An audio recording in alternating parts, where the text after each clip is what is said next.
The government officials have created a way to exchange gifts illegally, all while the emperor is trying to eradicate corruption in Gùgōng.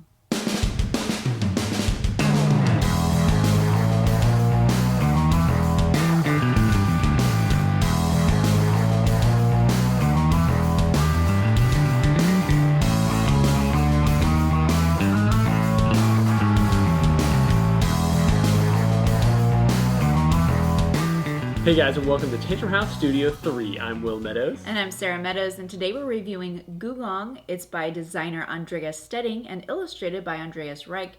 It's published by Game Brewer, and it's being brought to the US by Tasty Minstrel Games. It's a 1 to 5 player worker placement and hand management game. It takes about 60 to 90 minutes to play. We've got a copy from TMG, so let's take a look at how it's played. To set up the game, lay out the main board on the side that's correct for your number of players. Place the Jade and Decree tokens out on the board. Give each player their player board, 12 servants, ships, board markers, and their double servant marker. Each player then places their victory point marker on the track and an intrigue marker on the intrigue track, and travelers next to the board. Separate the sets of gift cards according to the icons. The solid color fans are randomly placed on the board, and now you're ready to begin. At the start of the morning phase, the travel tokens are placed on the board and the destiny dice are rolled. Decrees are executed offering bonuses. The day tracker is set to 1, and each player receives 6 servants to their board. Each player will, in turn order, take one of their cards and exchange it with a card on the board. If the card you played is higher, you will place the card you took onto your player board, and then you may take the action on the card itself and on the board location. If your card is lower, you may remove 2 servants from your board or discard another card from your hand to continue. Otherwise, you make the trade and your turn is over. Location actions include gaining travel tokens, which offer additional actions and bonuses, contributing to the Great Wall, buying valuable jade, moving your intrigue marker and becoming the start player, trading on the Grand Canal, and more. Players can send ships down the canal to gain points, cards, or the double servant. Once all players have used all of their cards, they score the round during the night phase. Gift cards that match the destiny die are worth a point, and the player with the most matches gets 3 points.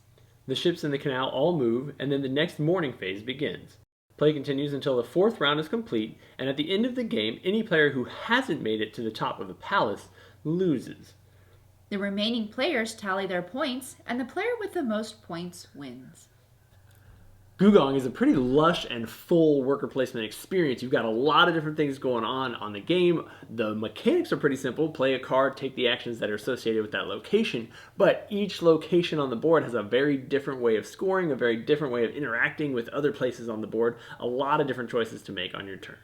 Yes, trying to balance playing a higher card so that you get to take both of those actions with I'm limited to what is out on the board, and then also thinking through there are those destiny dice at the top of the board and trying to match so that you have cards that end up in your discard pile that match those. If you take a lot of cards that are low valued, then that next round you're going to be very limited on what you're allowed to do on your turn. Yeah, pretty much every turn in the game is a balance as you're trying to figure out how can I kind of chain these, what order should I take them in order to achieve the most powerful result on my turn. I've kind of used the Jade strategy, which has been pretty powerful most times, but I think that there are really a number of ways the game does feel pretty balanced as far as what you can approach and how you can play based on the cards that are in your hand. Getting that double servant early in the game can be pretty weighty as well. If you're able to get your ship down the canal at the bottom of the board, loaded up with servants to be able to pick up that double servant. The way that works is once you gain it, you are allowed to place it on the board as 2 servants. So places like the Great Wall, you could take up 2 spaces with just 1 placement. So that can really sway some of the evaluations on the points for that. And then when it goes back to your supply and you have a chance to gain servants back to your board, you're just picking up 1 token when you do that, so it only counts as picking up 1, so you basically get a free servant every time you're able to pick that double servant up. when you're playing the game, it does move at a pretty good speed. You've only got those 4 rounds, and one of the important things to keep in mind is that if you don't make it up on that Emperor track, which can be done through a lot of different places on the board, if you don't make it to the top of that, you immediately lose the game at the end. And so when you get to that 3rd and 4th turn especially, you start really calculating like, I gotta get these, or I don't even stand a chance in the game. And so there's a lot of different tensions that pull at you as you're taking each turn in the game. Yes, there's also the intrigue track to keep in mind. That track, whoever is furthest will break ties, and that's the order that you assess ties that happen in the game. And I'll jump in and say that seems way more powerful in this game than a lot of games. Like sometimes breaking a tie, no big deal. She hurt me like 5 times in a row the last game we played because she was higher on that track. Ugh, that's a big one in this one apparently. Yeah, and it also controls the start player marker. So being able to have first choice of what gifts to exchange on the board can also bear into how your strategy is for the round. The illustrations for this game are really nice.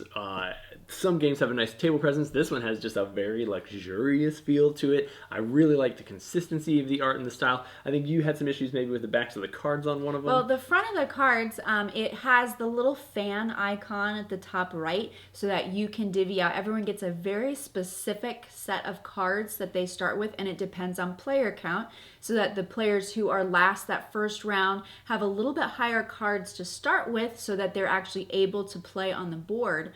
Those fans are very difficult to decipher.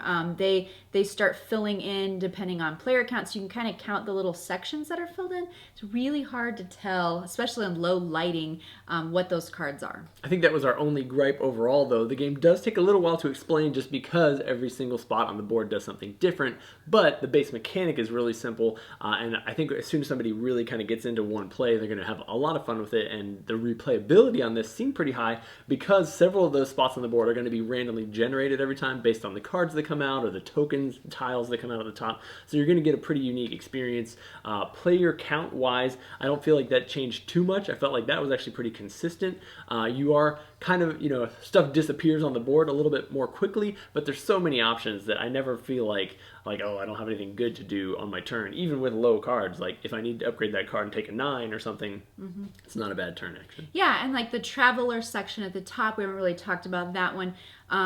When if a lot of the tokens are missing, you simply just jump to the next token that's available on the track. So sometimes as soon as a few tokens are gone, you might actually have a bigger range of choices because you can just go wherever the path leads to the next token. There's also a little nifty track on your board to be able to turn those in, and you can even get Jade from the travel tokens that you pick up. Yeah, just a plethora of options every single time. Really, really fun. I think the 90 minutes is probably pretty reasonable, and we really had a good time with it. I think you probably will if you enjoy worker placement games that have a lot of stuff going on. If you do, check it out. It's from TMG Games. And then be sure to subscribe to our channel too. We'll have more videos coming for you guys very soon.